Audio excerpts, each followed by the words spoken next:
take my time.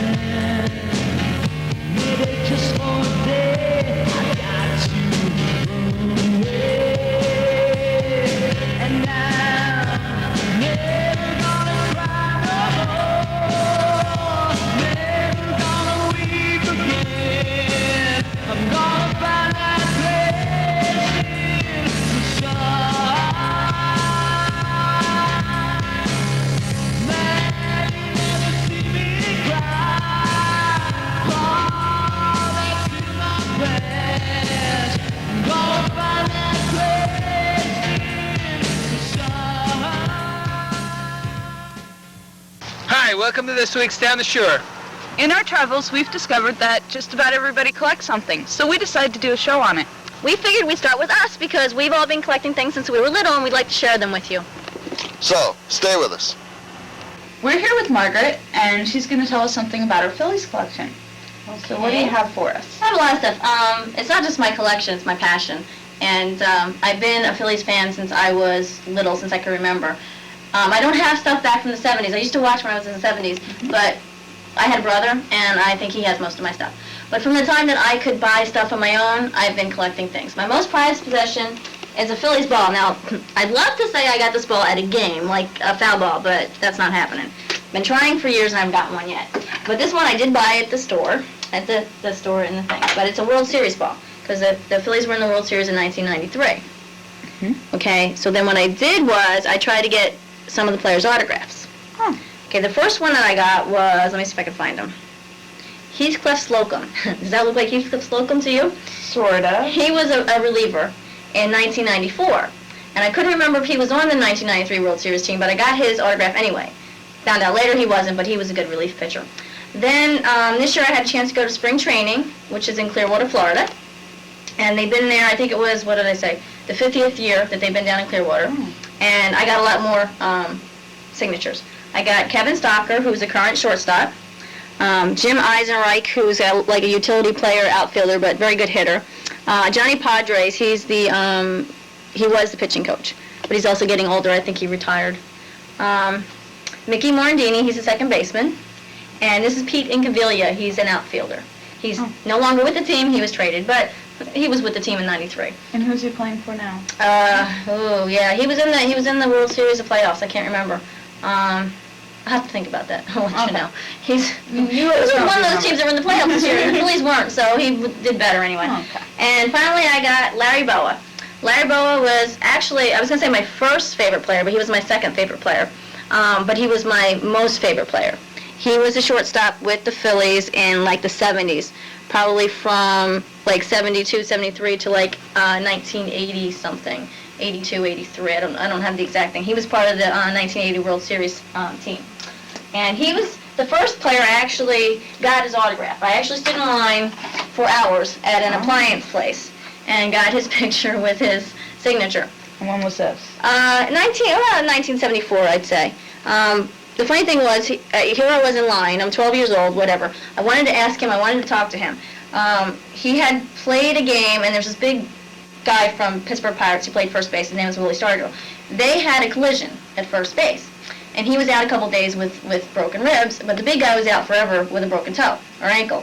But I really wanted to get up there and say, Larry, how are your ribs? Right? So I got up there, watched him sign my autograph, and walked away. Didn't say a word to him. Didn't say anything. I also have some other memorabilia over here. Recently, I went to a Hall of Fame induction. The Baseball Hall of Fame is in Cooperstown, New York, and I saw Mike Schmidt get inducted into the Hall of Fame. Yeah. And he was the third baseman for the Phillies from the early 1970s to the early 1980s. He broke all kinds of home run hitting records. That was his big thing. He was also a Gold Glove third baseman. What does that mean? What, Gold Glove? Yes. Gold Glove means you were the best at your position in fielding ground balls, fielding your base. They only pick one a year, and he had several. He had I don't think it might have been 10 Gold Gloves or something in his career. So he was a really good third baseman. Just means that you're a very good defensive player.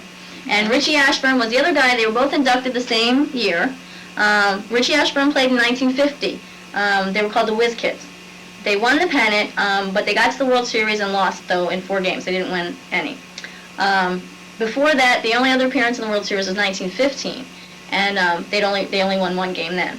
But Richie Ashburn was with the Whiz Kids, and he was one of the best hitters and played center field, one of the better center fielders ever.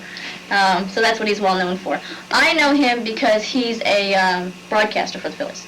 Oh. And I grew up listening to him call play-by-play on the TV and the radio, so that's how I got to know him. I also got his signature in spring training. As a matter of fact, I have no idea where that is. An autograph book. I got his signature, and I got other signatures of people that were not on the 1993. See, I wanted this saved for only the people that were on the 1993 World Series team. So I have an autograph book somewhere with some of the newer Phillies and some of the Phillies that weren't on the team then. Okay, so there's. I also have Lefty Steve Carlton's thing for when he was inducted a year before Schmitty and Whitey. Ashburn's nickname is Whitey. He was one of the best left-handed pitchers ever. He won, let's see, 329 games. He only lost 244. That's a lot, but he played a lot. He had 4,136 strikeouts. That means he struck out that many people. And he had several Cy Young awards. It doesn't say on here, though. I was hoping it would, but it doesn't.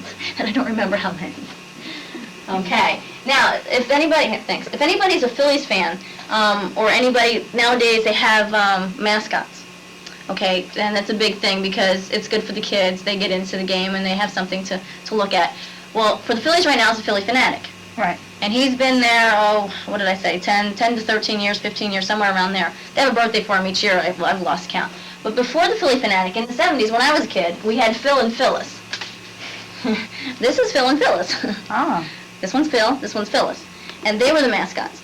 And they would come out and they'd stand there while the national anthem was being sung. But that's all they did. Today, the Philly Fanatic will go and he'll do all kinds of comedy things and to get the kids involved. But Phil and Phyllis were before the Philly Fanatic, and that was sometime in the 70s. This is the Philly Fanatic, although he looks better in real life. This guy's been through the ringer. He was washed a couple times, got in the sheets, so that's why he looks like this. Plus, he's a little, I don't know, he needs a wash again. I once threw him at somebody, and his eye fell off because it hit the wall. But he's much bigger in real life, and he's a lot of fun. But he's a big green monster, basically, with a red Phillies uniform on. So this is my guy. He can go here. Let's see, what else do we have? A lot of people don't like to talk about Pete Rose because he's no longer associated with baseball. But he was a part of the 1980 team that won the World Series, and he was a big part. And on July 6, 1986, they kind of had a night for him, and all of us wonderful fans got this pull-out about all his career. He broke Ty Cobb's singles hitting. He hit 4,192 singles, and or base hits, as it were, and passed Ty Cobb. He was with the Reds before he was with the Phillies and won numerous World Series with the Reds. That was back in the 70s when we couldn't beat the Reds to save our lives. We were pretty good. The Phillies were pretty good in 76, 77, and 78, but between the Cincinnati Reds and the Los Angeles Dodgers, we couldn't get past them to go to the World Series. So Pete Rose was a big part of the 1980 team. He played for the Phillies from 79 till 83. Oh. 83. So he was they called him Charlie Hustle, or Mr. Hustle, or whatever, because he played the game at such a fierce level. He ran over catchers to make sure he'd score, and he was just a really good player. It's a shame that he's not in baseball right now, but that's a whole other story. So I know that a lot of baseball fans like to collect baseball cards. Do you collect baseball cards? Yes, I do, but I'm a little particular because I'm not a baseball fan. Okay. I am a Philadelphia Philly fan. All right. Okay, so I collect most of the cards that I have are Philadelphia Phillies or well-known players from other teams, but for the most part I stick to Phillies, even if they weren't good. You know, just as long as I have them, that's usually what I go for. I have them over here in a book, sure. Okay. This is my book. Your book. And look, it's red for the Phillies. I don't know if I planned that, but it is. Okay. The beginning book is filled with the most recent, or like a lot of them were from 1993. Mm-hmm. For me, that's recent because 94, 95, and 96 haven't been that good. So recent to me is 93 because that's when they did the best. Okay. And who's your favorite player? Do you have his card? Yes, he right now is no longer playing. They think maybe he's retired because he has bad knees. He was a catcher for years. And if you know anything about baseball, catchers have bad knees, and he's had operation after operation. But my favorite player, my last favorite player anyway, was Darren Dalton, nicknamed Dutch. And I have a couple of really cool pictures of him that people know that I like him, so they give them to me. Oh. I like this. This is a personal favorite. This is a personal favorite of mine. And it's not the only one I have. It's in a magazine somewhere because I saw it. So it's not like I'm the only pervert with it, okay? Now, but see, people are going to be looking at me and saying, a typical bimbo that likes a gorgeous baseball player. But I don't pick baseball players by what they look like. As a matter of fact, Darren Dalton was not my favorite player. Mike Schmidt, after Larry Bowa had left, Mike Schmidt was my favorite player. I go by how well they play. Right. Then all of a sudden, Darren Dalton came out, and he started playing really well, catching-wise, and which is the first thing. Defensive catcher is a big thing. They can throw people out stealing. Sometimes the pitcher throws a wild pitch. They're very good at stopping them. Then he started hitting home runs, and he became the hero of the team, also became the leader. So that's why I liked him. It just was a bonus, and he's gorgeous. But there's a lot of women out there that say, oh, I like Darren Dalton because he's gorgeous. But I like him. He was also a very good catcher. So those are like, there's not really cards. They're like plastic cards. I have a card of him here. And I can never get these things out. Here you go. So I don't take them out often so they don't get ruined. This is a recent one of Darren. Okay. His pro debut was in 1980, which is kind of funny. He was a part of the team when they won the World Series, but I didn't know that at the time. I didn't even know he existed because he wasn't a regular player. He was probably one of those players that was, at the end of the season, they'll bring up people from the minor league, and he was probably one of those players. So he wasn't really part of the team the whole year, just like at the end. But from 1980 all the way up till 1995, 96, he was a staple on the Phillies team. Let's see. Okay, who else do we have here? Kevin Stocker, I mentioned that I have his. I think he's going to be my next favorite player. I pick favorite players by the way they perform, like I said, and by position. My first favorite player was Dave Cash because I played second base and he played second base. Then he left the Phillies, and that's when I latched on to Larry Bowa. We talked about him before. Right. And I became a shortstop, and Larry Bowa was a shortstop. So then I always liked him. Dalton was a little off the beat because he was a catcher, but because he was so good. But I always tried to get my own uniforms to be the same numbers they had. And it come to find out, Larry Bowa and Darren Dalton both wind up having the number 10. But I didn't get the number 10 until I started playing in like we have a nursing home league. I could get the 10 then. But when I was little, the number 10 was always the large uniforms. And I didn't fit in them, so I had to take a stupid number, like 4 or whatever. But I picked them by position, and Kevin Stocker's the next shortstop for the Phillies. And when he came up in 1993, he was a big help to the team. As far as this team, they went to the World Series, and he was a big part of it. They brought him up for his defense, but he wound up hitting like over 300, which is very good. And that was an added extra bonus. He's had a little bit of difficulty since then, but so he was probably going to be my next favorite player. Depends on how he does. He's cute too, but that's beside the point. Let's see. Oh, here's one. If anybody's a Phillies fan or watched the 1993 World Series, we haven't gone into that yet, but they were in it. This is Mitch Williams, better known as the Wild Thing. He was the closer for the Phillies in 93, which means he was the relief pitcher that would end the games when they were ahead. He was wild. He had a very fast fastball, but he had a tendency to throw a lot of balls and wild pitches. And he always seemed to get into a jam, like he'd load the bases with nobody out, but then he'd get out of it. Until the World Series. Didn't work anymore in the World Series. He lost, and that's the end of Mitch Williams. He's no longer a Philly, and he did good while he was here, but here's another pitcher, Kurt Schilling, who is the ace of the bullpen. He was in 93. I think. What does that mean?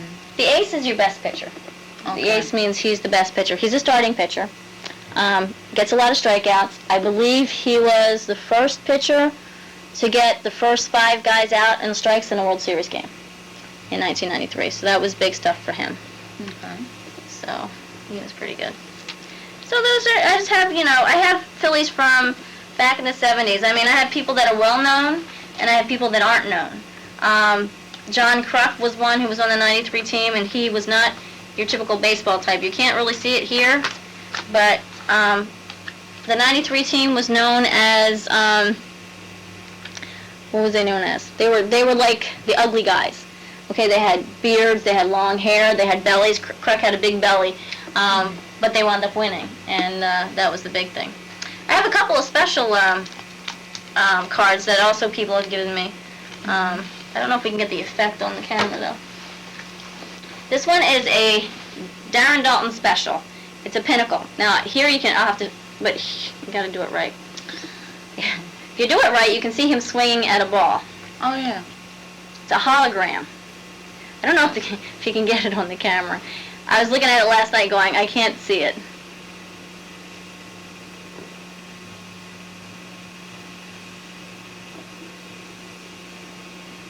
So it's kind of hard to see. But if you can see it, it's him swinging at a pitch in a hologram. If it's still, he's standing there at the plate, but if you move it, he should be swinging. And I just don't know if we can... You gotta look at it a certain way. Yeah. I got it last night. Saw it before. You gotta do it yourself. It's hard for someone to do it for you. Okay. What are these here? These are also hologram type ones, and they're from Denny's. You get them special somehow. I don't really know because other people got them for me. But this one, like his face is there, and he moves. His head moves back and forth. Yeah. It's almost like he's saying no. Would you like to go out for a drink? No. You like me? No. But his head moves, and that's kind of a neat one. I like that. I have a couple others of those. Oh yeah, this one's Lenny Dykstra. Who was also, his nickname is Nails. He's also a player that's been on the team, was with the 1993 team that went to the World Series. And he came from New York. But he's another, I don't know if you can catch this on camera. I don't think so. He's another, like Pete Rose was. He's a hustler. He plays hard. No, but I got my view in there. Well, it doesn't work on Here, camera. let me try. Yeah, these How did he get the name Nails? Do you know? Because he's tough as nails. He's, Oh. he plays tough as nails. Wait, I was getting better over here. What happened? I'm just showing. I got me in there. Hello. There's another nickname for Lenny Dykstra. So hold it up again, because the last card we were able to get. I didn't know if you were getting it. I had no idea. I'm flashing this thing in front of you. The other one with the bit. No, this one we're not getting. No big deal. Okay. Sorry. So those are my special cards. Being that Darren Daulton's my favorite player, I get plaques and stuff. This is a plaque of Darren. Oh. A friend of mine gave to me. And I have a big one over there on the wall. I don't know if we got that before. Okay. And I have also a collection of like, odd stuff. I have buttons. I actually have 2 Larry Bow buttons. They were like the big thing when I was a kid, Also, Steve Carlton, Lefty. Lefty was his nickname because he was left-handed. And just a regular Phillies button, which is actually dented. Went through the ringer, I suppose. And they were actually the world champions in 1980, so I picked up actually I have 2 of those pins. I don't know if one's my brother's, but... And also, throughout the years when you go to see the Phillies, they have giveaways, special nights. And one night I always go to is Kodak camera night, or photo night. And what you do, you're allowed to go on the field and take pictures of the Phillies as they walk by. I have some pictures of those, which are pretty good, but what they gave us in '93 was an album to hold our pictures in. And it has all of their signatures on it. Okay, front and back. Okay, and what they did was they give you a team picture, which is right here. This is the team picture.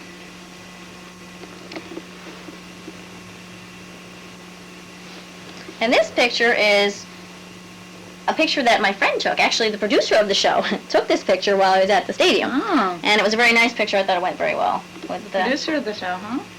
So every year I go to the Kodak camera night. And in '94 they gave us this.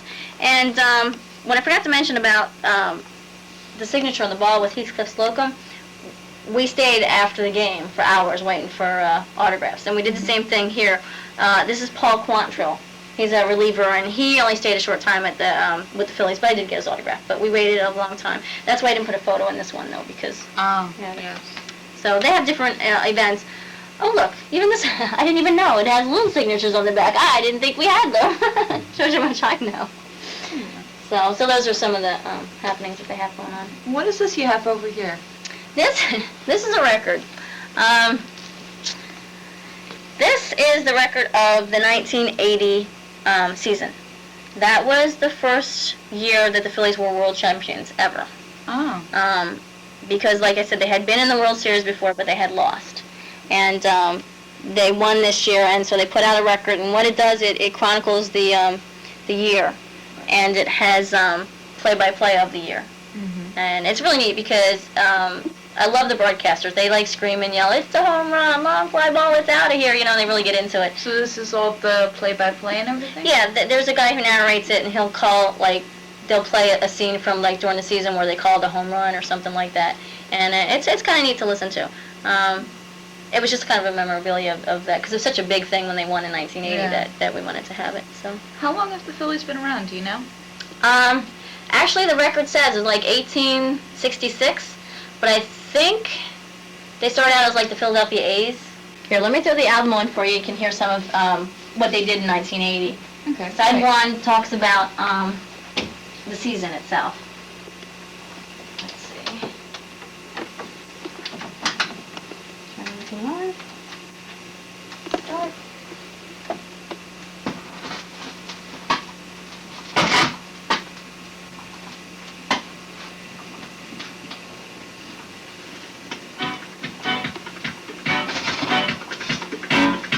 This is the story of the fantastic Phillies. Harry Callis. A team whose roots date back to the distant year of 1883.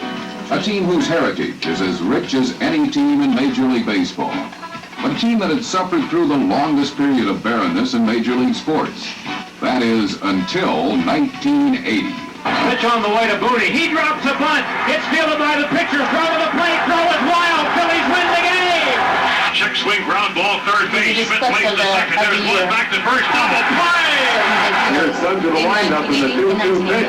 Oh, third strike. He struck him out with a fastball right across the middle. He caught him looking, and Bud McGraw strikes out the side in the 8th inning. Long drive to left field. He buried it. He buried it way back. Out of here. Home run. Mike Schmidt puts the Phillies up 6-4. To be a Phillies fan in 1980 was something special. Something that will live with the millions of loyal fans for many years to come. Oh. Yeah, that was, 1980 was big. Like Harry Callis had said, it was a long drought before, since the Phillies had even been in a world championship, or won a world championship, really, because they were in the 1915 one, I mentioned that, but they lost the first game. They were in 1950, and they lost all 4 games.